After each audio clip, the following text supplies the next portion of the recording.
right, good morning. Thank you all for coming. As of yesterday, we were retained to represent the family, Chloe's parents, regarding this tragedy that happened on the Royal Caribbean ship. This was a preventable tragedy. The story that we're all hearing out there is not the full truth, and the family has retained me to do my best to set the record straight and let the public know what actually happened on that ship that day that led to this tragic loss. I'm sure you guys have a ton of questions, so feel free to ask away. What happened? Sure. So family vacation. They're in the kids' play area. This is they call it the H2O zone. It's the water park on the ship, where we've had several cases in the past where kids drown in those. You know, we were the ones that represented all the families of all those kids that fought for years to put lifeguards in the ships, and we were successful in doing that. And I know you all covered a lot of those stories. But so the grandfather is with Chloe, who's 18 months old. They're playing in the play zone, and there's this wall of all windows. It's all glass windows. And the grandfather thought that it was entirely glass. And Chloe, they're from Indiana, she was a huge hockey fan, and she loved to go watch her older brother play in hockey games, and she used to love to bang on the glass. And you've probably seen the photo by now of her actually banging on the glass at one of her brother's hockey games. So her dad, they're in the H2O zone. He takes over to the grandfather, takes him over to the windows. He thinks it's all glass. There's a wood railing right there. He puts her up on there thinking that she's going to bang on the glass and it's going to be great. And she goes to bang on the glass, and the next thing he knows, she's gone. You said this was a preventable injury. Can you talk about that? Absolutely. What was preventable here was really, I think Royal Caribbean needs to answer this question, is why would you ever, in a kid's play area, put windows that passengers can open? I mean, we've all had that experience where someone walks into a glass sliding door thinking it's not there. This is the inverse of that. And it was reasonable for Sam, the grandfather, to think that this was all glass, because from his perspective, it was all glass. I know the Freedom of the Seas is an older ship. This is a ship from 2006. I know the newer ships do not have the same configuration where passengers cannot open those windows. So clearly this is a hidden danger, and this is not something that's really, this is a tragic accident that was preventable, but this is the kind of thing that does happen. In other words, there are a number of deaths every year from kids going out of windows that are left open, etc. In some ways it draws parallels to the Eric Clapton incident so many years ago with his child that was lost way too early. So that's why I think it was preventable. So windows on cruise ships are a problem? Generally, windows on cruise ships are certainly not a problem. I think when you put them in a kids area where passengers can open them, that where they're in a wall of windows creates a hidden danger, unless you warn about it. How about a warning? How about a sign? How about something? How about sometimes you can put a sticker on a window so that you know that something's there? Windows in general, not a problem. Windows, I think, are a requirement on cruise ships for people to enjoy themselves. But when you put it in a kids' play area, you got to do something to let people know that these can be open so that things like this don't happen. But aren't those windows, I've been on this ship, Sure. or ship similar, and they're waist high approximately Yes. for an adult. Yeah. And they do slide, that entire 11th floor the option is to slide. Sure. But aren't they also slightly tinted so you can see the difference? An adult Sure. should be able to notice the difference between a tinted window Sure. and it's slid open. Sure. I haven't had an opportunity to inspect the vessel yet, so I haven't seen that. I know the photos that I've seen, you basically see a wall of windows that look the identical color. So I do think it's reasonable that someone could think that there was an entirety of glass. Okay. But I completely understand your point. Following up on that then, an adult holding a child, putting it on as you described, on a wooden banister, the glass, if she was going to pound on it, would be maybe 6 inches or less. Sure. And 11 stories up, he couldn't tell that there wasn't glass less than one foot Sure. away from him? The opportunity that I had to speak with Sam was having one of the harder conversations I've ever had as an attorney. He was literally telling me the story through tears, and he literally thought there was glass there. And he thought that she was going to bang on the glass like she was at a hockey game, like she loved to do with her brother. Clearly he was wrong. Clearly it was a terrible tragedy, and I think it could have been prevented. I think it's still very early, so there's probably more questions that need to be answered. Some of the suggestions are that there could be the authorities could be looking at negligence. Would the fact that he put her on there to begin with, I mean, would that not be seen as something that probably wasn't the best thing to do? If there was glass there, I don't have any reason to see why that would be something unreasonable. I have a 3-year-old and a 5-year-old, so I've got basically 2 toddlers. I put them up on things all the time. If they knew that there was a risk, I mean, if this was the Michael Jackson story where Michael Jackson's hanging the baby out there, clearly the parent is negligent, no question about it. But here, if you have a wall of glass, I don't think it's unreasonable to put a child there thinking that there was glass there. But he was less than a foot away from it. You're 4 or 5 feet away from a glass wall. How could he not tell? Could he not feel the wind? Sure. Could he not hear anything? You're 11 stories up. That's pretty high up Sure. on one of these things. Sure.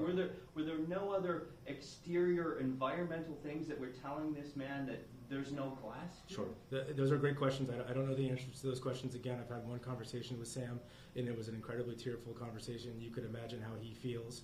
And he was literally crying, saying, I thought it was like she was at a hockey game. I thought it was like she was at a hockey game. How is the family doing? Oh, terrible. Terrible. They're still in Puerto Rico. They're wanting to get out of Puerto Rico. They're waiting for them to release Chloe, the body, to them to go. But they're at the police station now. It's troublesome for them because I think there are language barriers. They're working with an attorney down there to talk to them, to help them deal with that process. But as you would imagine, terrible is probably the euphemism of the year to describe how they're doing. And Sam, the grandfather, hasn't eaten, is barely talking. It took a lot of prodding for me to even have a conversation with him. Have you spoken to authorities there in Puerto Rico about where those initial reports came from about the child being held outside of the window? Do you know where that originated? I don't. I've had no conversations with the only people that we've had conversations with are Royal Caribbean. I know there's a conversation going on right now between one of my partners and Royal Caribbean. I know there's video of the incident. We're asking for them to immediately release the video to us so we can take a look at it to see what happens. We all know there's video cameras all over those ships, and of course, a video is worth 1,000 words, so probably 10,000 words. But You mean surveillance video from the ship? correct. Yeah, in that area on that deck. Other passengers might have videotaped No, it. correct. Right above there. Does the family have any video or pictures of the incident? Of the incident itself, no. There are some photos that when the dad was back there later that night that I'm happy to share with you. Just come chat with me afterwards, and I'm happy to do that. Do you have Of the area, yes. do Yeah. you have photos of Chloe, of the family, of? I do, and we'll send you all those. Yeah, Okay. yeah. Whatever. Just come get me afterwards. Also, being that it was on a cruise ship, lots of times on cruise ships there's alcohol. Do we know if there was alcohol involved at all in any of this? There was absolutely no alcohol involved. Sam is not a drinker. And I know there's some type of investigation. Are you also potentially, if he is charged, would you be his criminal lawyer, or are you only... No, we do civil litigation, and our firm since 1971 has basically exclusively done maritime law, helping passengers and crew members that get hurt on cruise ships. Have you talked to the parents? Because it appears it was the father was a police officer, and Correct. that both sets of grandparents were also on this cruise from early reporting. Is that correct? Honestly, I'm not. I know the mom and dad were there. Chloe and her older brother were there, and I know Kim's parents were there, who are Patty and Sam. That's the extent of who I know was on the trip. Have you talked to Chloe's parents directly? Yes. How are they holding up? They're besides themselves. I mean, they're absolutely just horrified by what happened. It's been terrible. They're texting me nonstop. I mean, it's really hard to describe what they're going through at this point.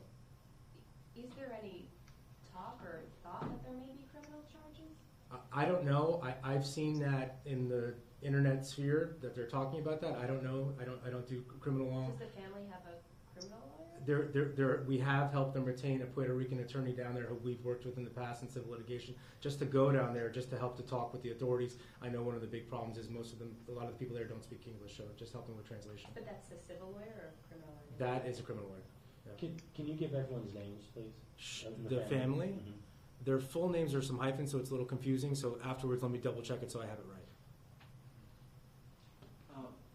Are you for sure going to file a lawsuit here, or I guess you're Well, still exploring? Look, What's next? it's roughly 48 hours since the incident, and so I think there's still a lot more questions that I would want answered. But at this point, I do see a terrible tragedy that could have been prevented, because I really, to answer that question, I need one question answered, which is, why are you going to put these windows in a wall of windows in a kids' play area where kids could possibly have access to this, and where you're putting it in a wall of windows where it would be reasonable to think that it was all windows?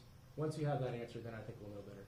And have you requested to board the ship, or someone from your firm? Absolutely, absolutely. In a situation like this, we would always do a vessel inspection, a ship inspection. We would want to get on scene as soon as we can. I definitively know Royal Caribbean has already sent their lawyers down there to do the exact same thing, so we would want to have an equal and similar opportunity. That's why we've also asked for the video, and literally there's a phone call going on now between our firm and Royal Caribbean's risk management. Is the ship out to sea now? I don't know. Okay. Is it expected to return to Miami? Or I think was it out of Canaveral? It's out of San Juan. It sails out of I San thought it was based. Oh, is it home port in San Juan? Okay. So we must do a loop in the Caribbean through, and then go back to San Juan. And do you have any kind of details or approximate of when they'll be returning home to Indiana, when the body will be released, or is that still in the process? They want to get home as quickly as possible to grieve with their family. It's my understanding that Chloe's body was going to be released today. They were working with the authorities in Puerto Rico, and once that's all tied up, they want to leave immediately. I will say Royal Caribbean has been as helpful as they can be in this situation. They've helped them with hotel and flight, so they're doing what they can to try to make the situation a little bit more tenable for them. Is Chloe an only child? No, she has an older brother, a 10-year-old brother. And that's who played hockey. Correct. He was a hockey player. Yeah. And there's a great photo if you haven't seen it where she's watching and she's banging on the hockey. Do you have that picture? I do. Yeah. Okay. Yeah. And I don't mean to rush, but I'm in the noon. Is there a way to get? Is there someone who can Yeah. get those You sent can to us? you can just text me again, or you can text Cindy Avila, our publicist. Okay. Can we do in Spanish, just in case?